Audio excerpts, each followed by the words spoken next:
10 essential tips for drawing. Let's start with the very beginning, basic shapes. When you start a drawing, you have to start with the biggest shapes and need to keep them as geometric as possible for as long as possible.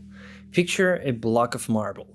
A sculptor wouldn't try to shape the fine details of the figure directly. They would have to remove large blocks of rocks first to get closer to the shape and build the likeness to their model little by little.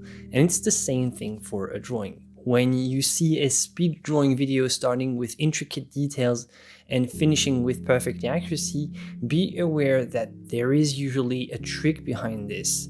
A normal drawing is supposed to start with a basic shape, like a big envelope around the subject, like a big block of marble if you want. This rough envelope is then refined little by little until it fits the shape of the subject. And it goes for the silhouette or the contour and also for the inner shapes. Second tip, begin with straight lines rather than curves.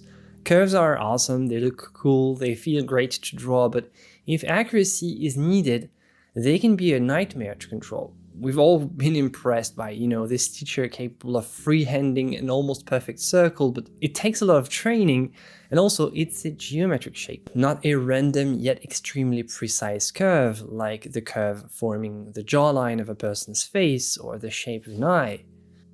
When drawing, you want to first use small straight lines to block in the shapes, and don't hesitate to make them a little bit fatter, a little bit thicker as they should, because it will be refined later. Start with a simplified version of the curve made with small, straight, thick lines, and then when you have more elements, use a kneaded eraser to reshape the line and finally get the nice curve that you wanted.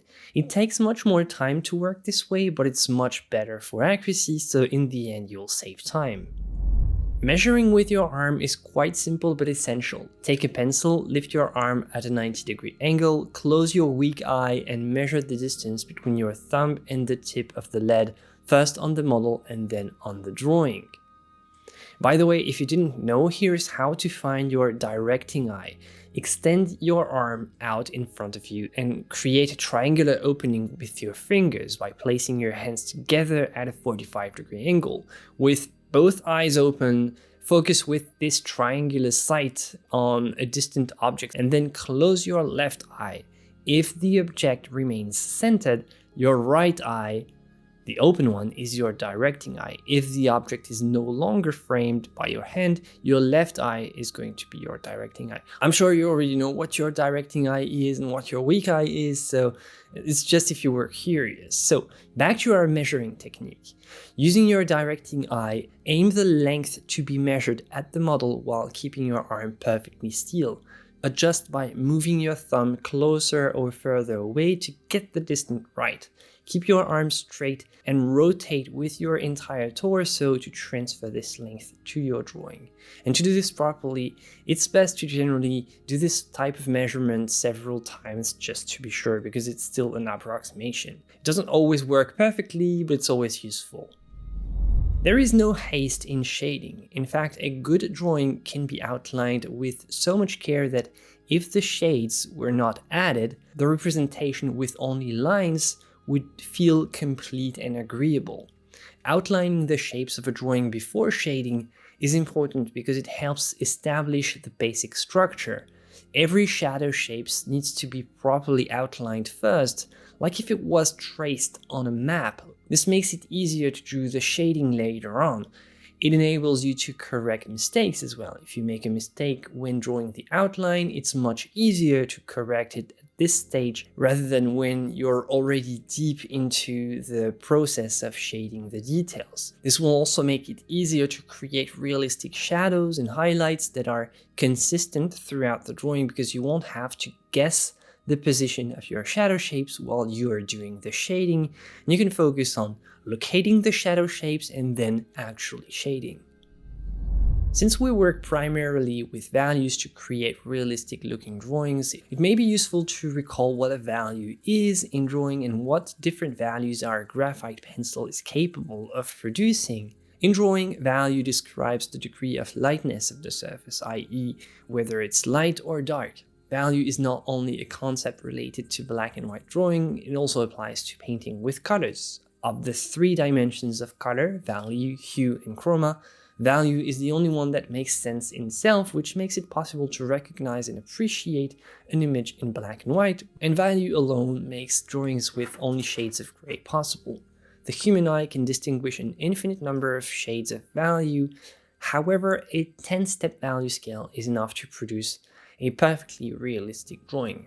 In reality, if you start with 10, you also get an infinite variety of values between each step, so it's more than enough to achieve the full range of values. If you need help with values, it might be a good idea to actually make a value scale with 10 gradations.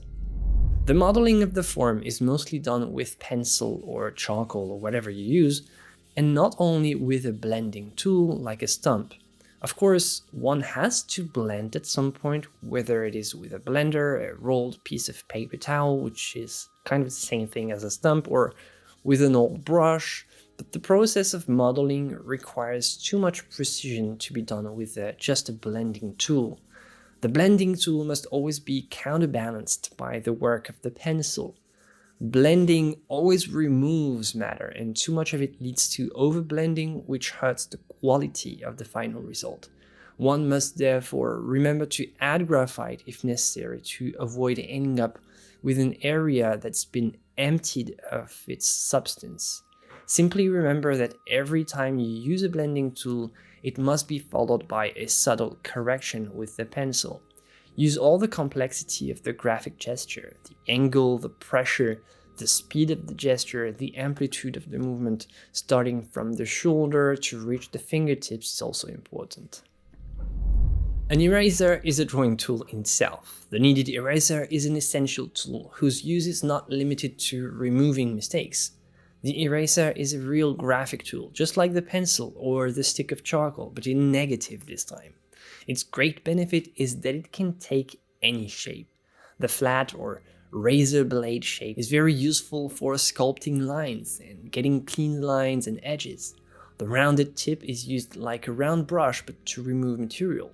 The fine tip, even very fine, is used to remove small quantities of material, almost microscopically picking them up from within the grain of the paper. Gently stroke the surface to remove tiny clumps of pigment, then smooth out with a pencil if necessary.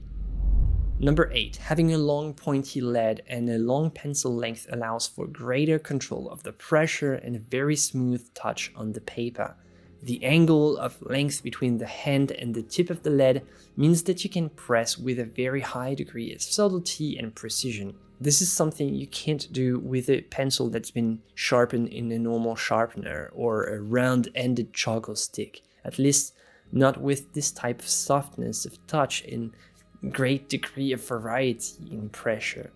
It helps a lot for shading because it increases the number of values you can do with your pencil only, especially for this very light gray that you can create by only feathering the paper with a very sharp lead. Squinting is important for an artist because instead of seeing thousands of shades of value, when you squint you only see 2 or 3 at most. Basically, squinting only allows you to see shadows on one side and highlights on the other, so it really simplifies the value composition. This is especially useful in transitional areas to show the subtleties of the edges separating shadows. It also evens out and unifies the entire drawing, hiding the details so that you can focus really on the values and the gradations. Use the full potential of edges. There are 3 types of edges: hard, soft, and lost. Hard edges indicate an abrupt, sharp transition from one shape to another. Soft edges indicate a gradual or smooth transition. And lost edges are so soft and diffuse that you can't really pinpoint them, but you know that an edge is supposed to be there based on other elements. To represent a hard edge, you need a clear demarcation between 2 areas of different values. To represent a soft edge, you need to soften the demarcation by making a gradient following the demarcation of the shadow shape. A soft edge is diffuse and hard to see, but it still can be seen. Use all the variety of your pencil as we talked about earlier.